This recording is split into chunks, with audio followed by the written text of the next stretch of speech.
to have been selected as the leader or the bravest one for our AM part of Leadership Plenty 6. So just so everybody knows, I'm a writer, so I took the liberty of writing everything down.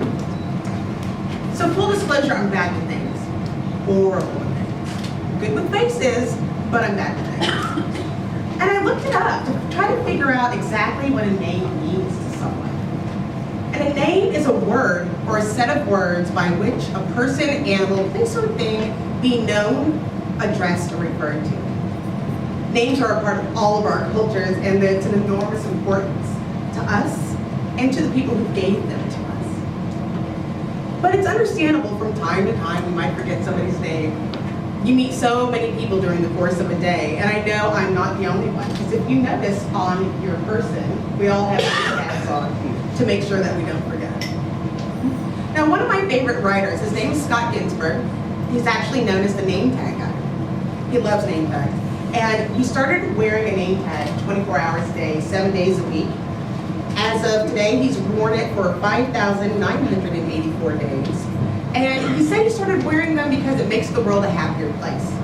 He went to a conference and he left it on and he realized people kept saying, "Scott, how's it going? Scott, we're glad you're here." And he loved it, so he kept it on. He actually has it as a tattoo. If you meet Scott, you won't forget his name. But what happens when we do forget somebody's name? We put labels on them, like the girl in the red dress or the funny one. It's not meant to come from a hurtful place. It's just a descriptor, like, you know, the smart one, the fat one, the skinny one, the old one. Now, you might remember the face, but sometimes it's hard to remember the name. During Leadership Plenty, we saw lots of people, and we learned a lot of names and a lot of faces that we won't forget. People like Pastor Ruben Andrade, Reverend Dr. Leslie King, who I'm sure loves me a lot. You were in the AM class, maybe not so much. Our facilitators, Rodney Martin, Dr. Matthew Polk, you know who's there, and there's other people that are in this room. And they made a difference for us. And again, we do owe them a round of applause. So we'll do that for the people who took their time to do that for us.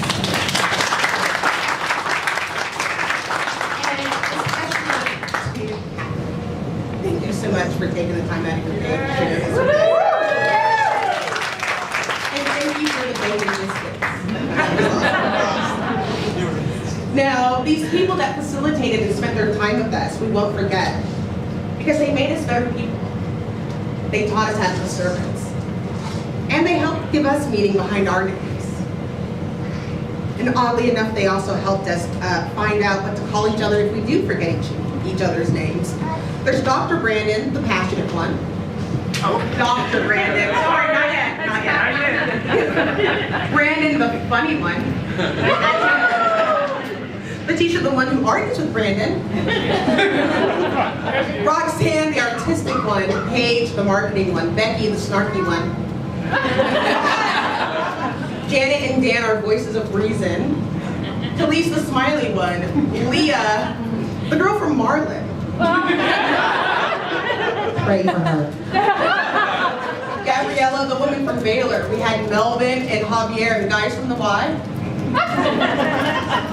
Melly, the very dependent one. I'm proud to say she's now a new mom. Thank God. I don't know if you can take it one more day. We had Eric, the guy with the tie. Travis, the guy with the tie from the bank. And Tina, the one who seems to help everyone. Ellen and Jessica are librarians. And then there was me, the loud one. Now, we have new labels as well. After graduating from Leadership Plenty, we've become leaders. And we're family. Now, more than that, we learned about what's going on in Waco, and sometimes a little bit more than we wanted to.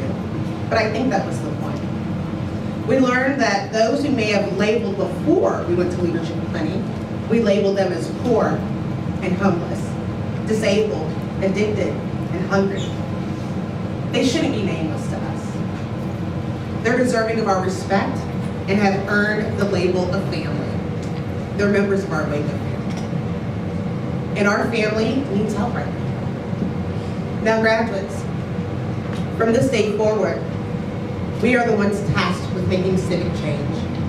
It's not going to be easy, but we're not alone. Within Waco, there are community assets and groups just waiting to be tapped into. Work together. And yes, there will be conflicts along the way.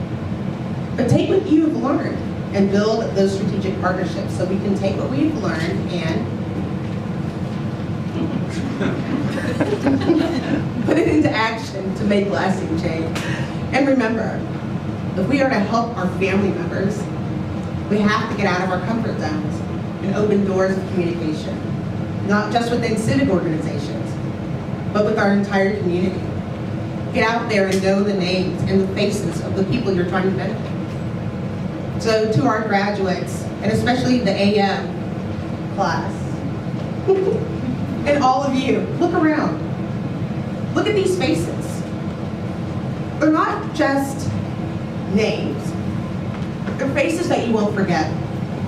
They're the dedicated men and women willing to serve you and our community as a family member. They're part of our Waco family. With the knowledge and tools they've gained and the willingness to put these tools into action, you will experience and benefit to a better Waco. Today's action will develop tomorrow's leaders. Thank you.